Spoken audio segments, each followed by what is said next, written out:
Assalamualaikum warahmatullahi wabarakatuh. Kami dari kelompok 3 akan menjelaskan tentang penulisan unsur serapan. Kelompok kami terdiri dari Amelia Veronica, Anissa Septiani, Arturo Michael Owen, Dani Maulana, Ica Parameswari, dan saya sebagai moderator yaitu Fajar Alfian Simajuntak. Lalu kita akan masuk ke materi pertama. Materi pertama yaitu pengertian kata serapan yang akan dibacakan oleh Amelia. Silakan kepada Amelia.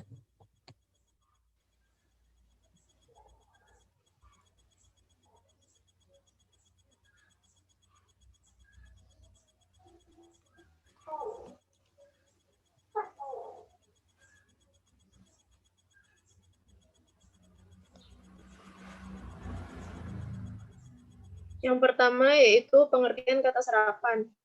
Kata serapan adalah kata yang berasal dari bahasa asing yang sudah diintegrasikan ke dalam suatu bahasa dan diterima pemakainya secara umum. Masyarakat Indonesia sekarang telah banyak menggunakan kata-kata serapan. Mereka berpendapat bahwa menggunakan kata-kata serapan adalah suatu hal yang dapat menjadikan mereka dianggap sebagai pelajar, gaul, modern, dan lain-lain. Padahal, di sisi lain, penggunaan kata serapan tidak selalu menimbulkan dampak positif, namun juga dapat menimbulkan dampak negatif yang tidak disadari oleh masyarakat. Next. Materi selanjutnya proses penyerapan kata akan dibacakan oleh Dani Maulana. Yang kedua yaitu proses penyerapan kata. Dalam perkembangan bahasa Indonesia, mengambil unsur kata dari bahasa lain seperti bahasa daerah atau bahasa asing sudah banyak kosakata dari bahasa asing dan daerah yang digunakan dalam bahasa Indonesia. Terlebih dahulu kata-kata itu disesuaikan dengan kaidah yang berlaku dalam bahasa Indonesia, pengucapan maupun penulisannya. Kata-kata seperti itu yang dinamakan dengan kata-kata serapan.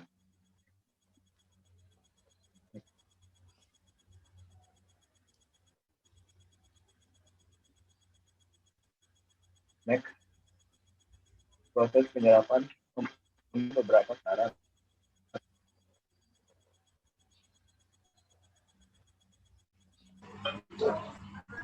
Yang pertama, istilah serapan yang dipilih cocok konotasinya. Yang kedua, istilah yang dipilih lebih singkat dibandingkan terjemahan Indonesianya. Yang ketiga, istilah serapan yang dipilih dapat mempermudah tercapainya kesepakatan jika istilah Indonesia terlalu banyak sinonimnya. Next. Ada beberapa proses masuknya bahasa asing ke dalam bahasa Indonesia sehingga bisa terserap, yaitu sebagai berikut. Yang pertama adopsi, yang kedua adaptasi, yang ketiga penerjemahan, selanjutnya kreasi. Next. Yang pertama adopsi.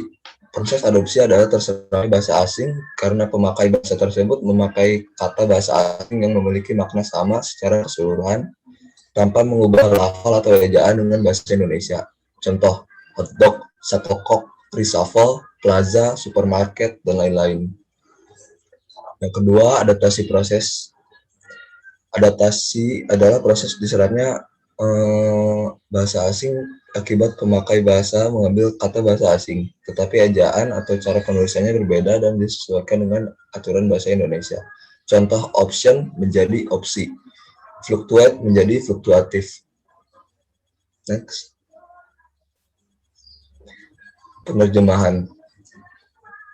Proses penerjemahan terjadi apabila pemakai bahasa mengambil konsep yang terkandung dalam bahasa asing itu. Kemudian kata tersebut dicari padanannya dalam bahasa Indonesia.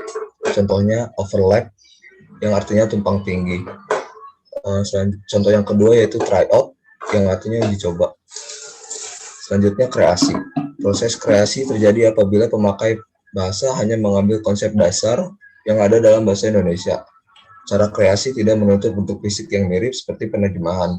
Boleh saja kata yang ada di dalam bahasa aslinya ditulis dalam 2 atau 3 kata. Sedangkan bahasa Indonesianya hanya 1 kata saja. Contohnya efektif yang berarti berhasil guna dan spare parts yang berarti suku cadang. Materi selanjutnya akan dijelaskan oleh teman saya Arturo Pikau Owen. Penulisan unsur serapan.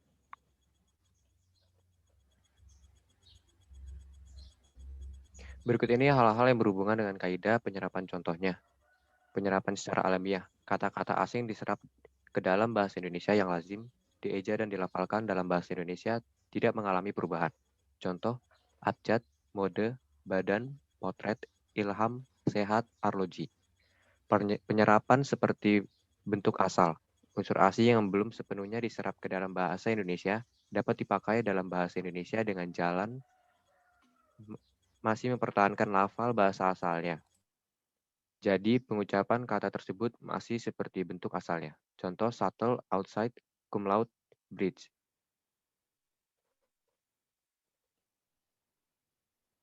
Penyerapan dengan terjemahan. Penyerapan unsur-unsur bahasa asing ke dalam bahasa Indonesia dapat dilakukan melalui penerjemahan kata-kata asing tersebut. Penerjemahan ini dilakukan dengan cara memilih kata-kata asing tertentu kemudian diterjemahkan ke dalam bahasa Indonesia. Dapat berupa satu kata asing dipadankan dengan satu kata atau lebih dalam bahasa Indonesia. Contohnya, kata asing dalam bahasa Inggris dengan terjemahan bahasa Indonesia. Volcano menjadi gunung api, feedback menjadi umpan balik, take off menjadi lepas landas.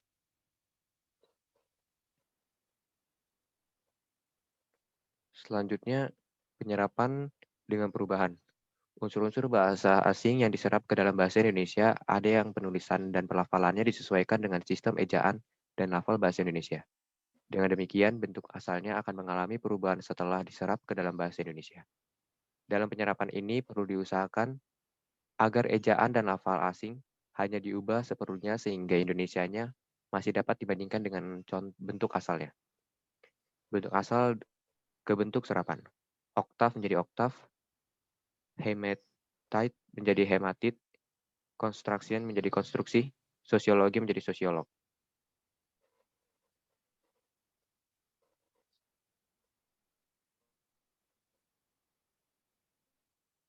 Selanjutnya, penyerapan akhiran asing. Proses pengembangan bahasa Indonesia banyak menyerap unsur dari bahasa asing, diantaranya adalah akhiran asing. Di samping penyesuaian huruf dan bunyi pada kata-kata serapan, bahasa Indonesia juga mengambil akhiran asing sebagai unsur serapan. Akhiran asing itu disesuaikan dengan kaidah yang ada dalam bahasa Indonesia. Ketentuan itu telah diatur dalam kaidah ejaan yang disempurnakan. Akhiran asing itu ada yang diserap sebagai bagian kata yang utuh, seperti kata standarisasi, di samping kata standar, kata implementasi di samping kata implement, dan kata objektif di samping kata objek. Akhiran-akhiran itu antara lain akhiran is, isme, al, ik, ika, wan, wati, lok, tas, dan ur.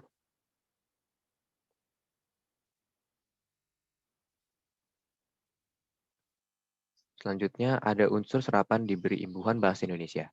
Unsur serapan yang sudah disesuaikan dengan kaidah bahasa Indonesia dapat diberi imbuhan bahasa Indonesia.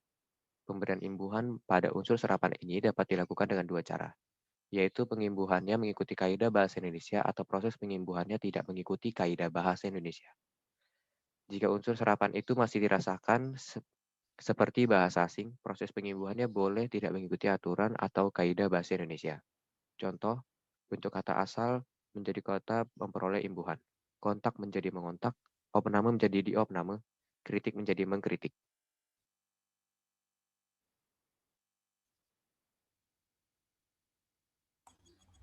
Selanjutnya bentuk-bentuk serapan.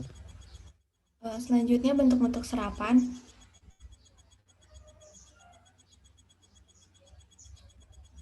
Bentuk-bentuk serapan. Bentuk-bentuk serapan dari bahasa asing adalah dari bahasa Belanda, bahasa Sanskerta, bahasa Latin, dan bahasa Arab.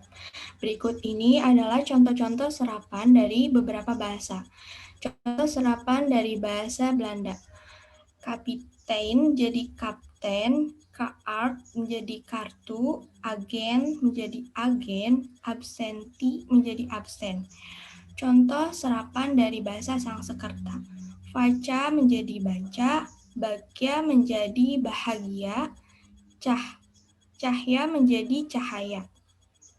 Contoh serapan dari bahasa Arab, makolatun yaitu makalah, lafaz yaitu lafal, sualun adalah soal.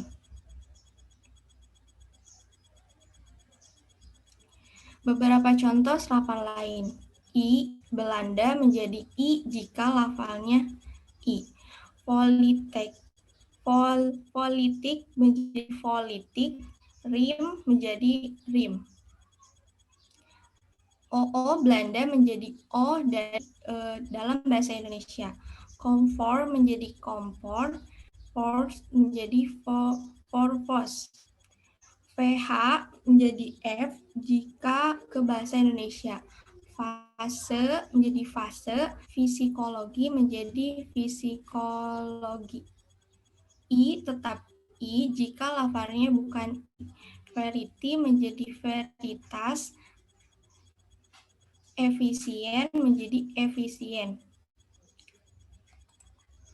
OO Inggris menjadi U, karton menjadi kartun, force menjadi food. Ki menjadi K jika ke dalam bahasa Indonesia, akuarium menjadi akuarium, frekuensi menjadi frekuensi.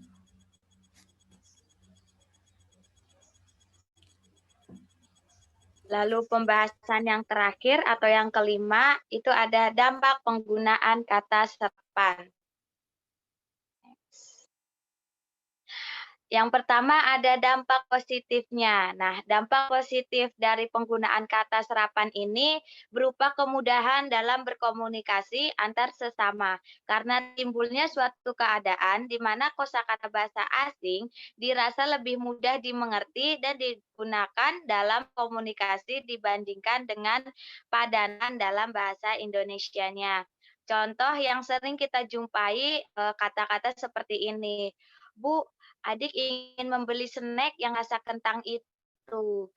Nah, di dalam kata-kata itu terdapat kata asing, yaitu adalah kata snack. Kata snack ini merupakan istilah asing seolah-olah sudah menjadi bahasa Indonesia yang cenderung dipakai untuk merujuk kepada makanan ringan. Padahal secara aturan kebahasaan ada padanan lain dalam bahasa Indonesia yang artinya makna dengan kata snack tersebut. Kata itu adalah kudapan. Next. Lalu yang kedua ada dampak negatifnya. Nah, dampak negatif dari penggunaan kata serapan ini adalah menjadikan bahasa Indonesia sebagai bahasa yang rendah atau tidak terlalu populer di mata masyarakat. Contohnya, masyarakat Indonesia lebih sering menggunakan atau mengutamakan bahasa gaul daripada bahasa Indonesia sebagai bahasa resmi negara. Nah, sudah. Sekian dari kami kelompok 3. Mohon maaf bila ada kekurangan atau kesalahan. Wassalamualaikum warahmatullahi wabarakatuh.